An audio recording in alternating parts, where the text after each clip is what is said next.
Friends, summer defence education 11 में आपका स्वागत है। इंडियन एयरफोर्स, नेवी और अन्य कोई भी साइंस जिसमें पूछी जाए और कॉम्पिटिटिव एग्ज़ाम हो उसके लिए एक इम्पोर्टेंट आज की ये शॉर्ट क्लास रहेगी। मानव नेत्र लेंस के बारे में थोड़ा सा डिटेल से जानेंगे। इससे संबंधित जो भी दोष हैं, नेत्र दोष हैं, उनका कैसे इलाज और कैसे होता है। ठीक है दोस्तों, सबसे पहले देखते हैं मानव नेत्र लेंस उत्तल या अपसारी लेंस होता है। किस प्रकार की प्रकृति होती है मानव लेंस की, ये देखो उत्तल प्रकृति की होता है। उत्तल प्रकृति का जो अपना जो लेंस होता है, जो सामने का जो पारदर्शी भाग दिखाई देता है, वो क्या होता है, अपना मानव नेत्र लेंस होता है, जो कि उत्तल प्रकृति का होता है। इसके अलावा जो इसकी फोकस दूरी होती है लगभग 2.5 सेंटीमीटर होती है। और जहाँ पर ये फोकस दूरी, ये जैसे कोई वस्तु यहाँ पर जो किरणें आएंगी उससे वस्तु से, और ये एक जगह फोकस होंगी और वहाँ पर क्या बनेगा, प्रतिबिंब। और ये जो जिस बिंदु पे फोकस होंगी वो कौन सा पॉइंट होगा, रेटिना होगा। रेटिना ये फोकस बिंदु होगा और फोकस बिंदु कहाँ पर होगा, रेटिना पर। और जो प्रतिबिंब बनेगा रेटिना पर बनता है आँखों की। ठीक है। और न्यूनतम स्पष्ट की दूरी डी बराबर 25 सेंटीमीटर होती है। यानी कि जो भी अपन अक्सर पढ़ सकते हैं या फिर कुछ अच्छे से देख सकते हैं क्लियर, वो अपनी मतलब कम से कम अपनी आंखों से 25 सेंटीमीटर दूर होनी चाहिए कोई वस्तु, तब हम उसको क्लियरली देख सकते हैं। जैसे छोटे अखबार के, जैसे अखबार में प्रिंट है वो छोटे होते हैं जो कि लाइनें वगैरह, तो उनको हम देखने के लिए कम से कम 25 सेंटीमीटर दूर होना चाहिए। अगर आप आंखें सही हैं तो वो उस 25 सेंटीमीटर से हम अपने क्लियर पढ़ सकते हैं उस चीज़ को। ठीक है दोस्तों, अब नेत्र में भी 3 प्रकार के दोष सामान्य रूप से पाए जाते हैं। एक तो दूरदृष्टि दोष, एक निकट दृष्टि दोष, एक अबिंदुकता दोष।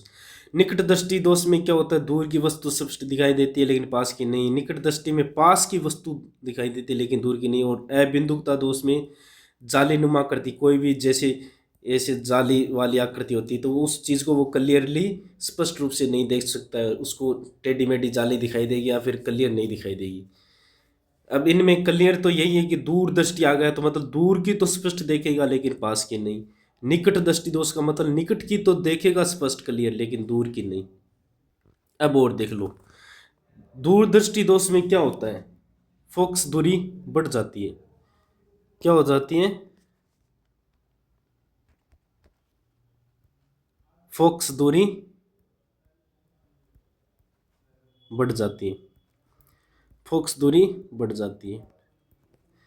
जब फोकस दूरी बढ़ेगी, मान लो ये रेटिना है, क्या है, रेटिना।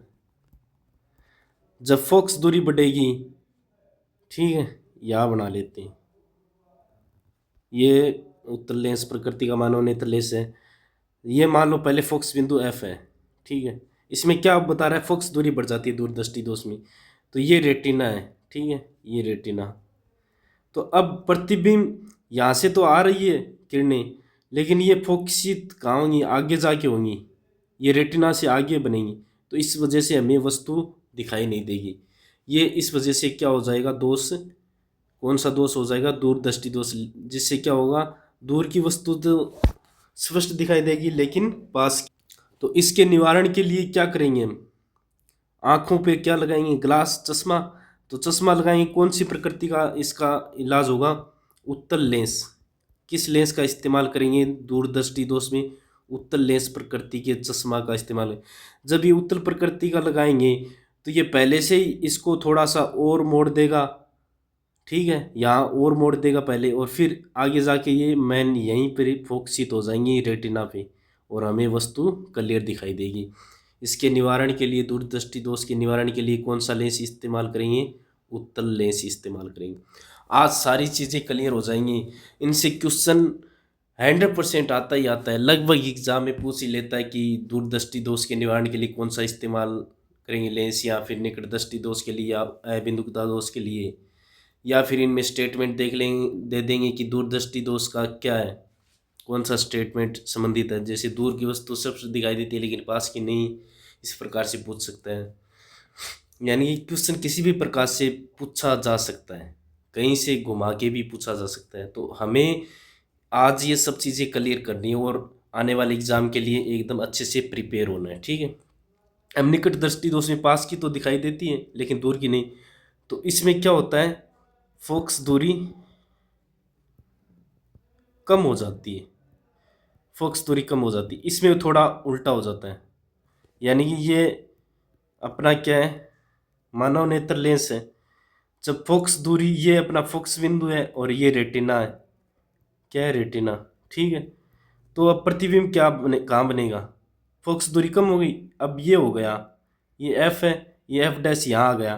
तो एफ डैश यहाँ आ गया तो मतलब जो भी वस्तु आ रही है, देख रहे हैं दूर से, दूर वाली वस्तु, तो उसका प्रतिबिंब कहाँ बन रहा है, पहले बन रहा है, यानी कि रेटिना से पहले बन रहा है, तो हमें उस चीज़ को क्लियरली नहीं देख पाएंगे। तो इसके लिए क्या करेंगे हम, इसके निवारण के लिए, इसका निवारण किससे करेंगे, अवतल लेंस का यूज करके।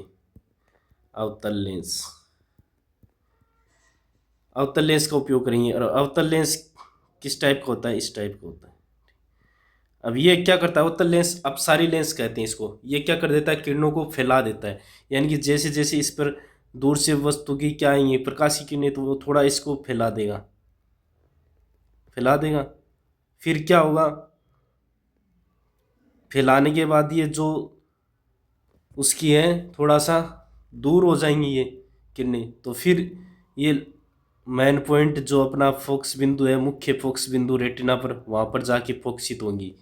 इसलिए निकट दृष्टि दोष के निवारण के लिए हम अवतल लेंस का इस्तेमाल करेंगे।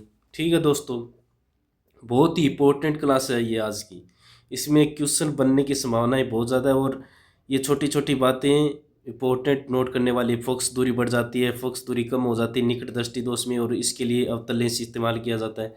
अब अबिंदुकता दोष में क्या होता है, यानी कि अपना ये लेंस है, मानो लेंस, तो ये क्या करता है, ये जालीनुमा कोई भी वस्तु है उसको स्पष्ट नहीं देख पाएगा, इसको ये टेढ़ी मेढ़ी एकदम या फिर मिली हुई दिखाई देंगी, यानी कि जो जालीदार चीज़ें हैं उनमें वो क्लियरिटी नहीं कर पाएगा कि ये किस प्रकार की शेप है इसमें। तो इस प्रकार के दोष का निवारण के लिए किस प्रकार के लेंस का इस्तेमाल किया जाता है, बेलनाकार, बेलनाकार लेंस का इस्तेमाल किया जाता है या उपयोग किया जाता है, यानी कि इसके निवारण के लिए बेलनाकार लेंस का उपयोग किया करेंगे अबिंदुकता दोष के लिए। और क्लास अच्छी लगी हो तो दोस्तों लाइक कमेंट शेयर करें एंड चैनल को सब्सक्राइब करें। जय हिंद, जय भारत दोस्तों।